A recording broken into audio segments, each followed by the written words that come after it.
જૂનાગઢમાં ખેલ મહાકુંભ 2025 અંતર્ગત ઝોન કક્ષાની કબડ્ડી સ્પર્ધા સંપન્ન થઈ છે।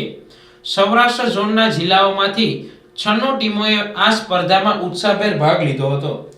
ખેલ મહાકુંભ 2025 અંતર્ગત ઝોન કક્ષા ઓલિમ્પિક રમતો જેવી કે football, handball, basketball, hockey, volleyball અને નોન ઓલિમ્પિક રમતોમાં કબડ્ડી, ખોખો, શૂટિંગ બોલ અને રસ્સાકેચ સ્પર્ધાનું આયોજન હાથ ધરવામાં આવ્યું હતું।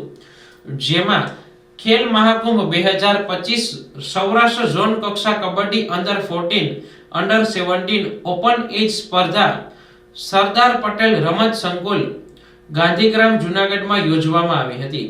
જેમાં સૌરાષ્ટ્ર ઝોનના અલગ અલગ જિલ્લામાંથી 96 ટીમોએ ભાગ લઈ આ સ્પર્ધામાં પોતાનું કવચ દાખવ્યું હતું।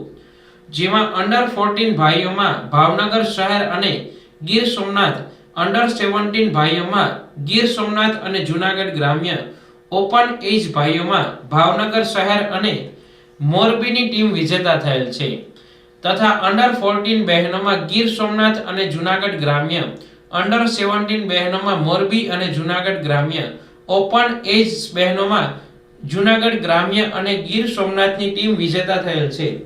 આ સ્પર્ધા દરમિયાન સ્પર્ધકોને પ્રોત્સાહિત કરવા જૂનાગઢ જિલ્લા પંચાયત પ્રમુખ હરેશભાઈ ઠુંબર, શહેર ભાજપ પ્રમુખ ગૌરવભાઈ રૂપારેલિયા, ચીફ ઓડિટર જૂનાગઢ મહાનગરપાલિકા રમેશભાઈ રાવલિયા ઉપસ્થિત રહ્યા હતા અને ખેલાડીઓને સ્વદેશી બાબતે, સમતોલ આહાર અને સ્વાસ્થ્યની જાળવણી બાબતે નિયમિત વ્યાયામ અને રમતગમતમાં ભાગ લેવા માટેની પ્રેરણાઓ પૂરી પાડી હતી। વિજેતા થયેલ ટીમો રાજ્ય કક્ષાએ સૌરાષ્ટ્ર ઝોનનું પ્રતિનિધિત્વ કરશે તથા સમગ્ર ટીમોને જિલ્લા રમતગમત અધિકારી દ્વારા અભિનંદન પાઠવવામાં આવ્યા હતા।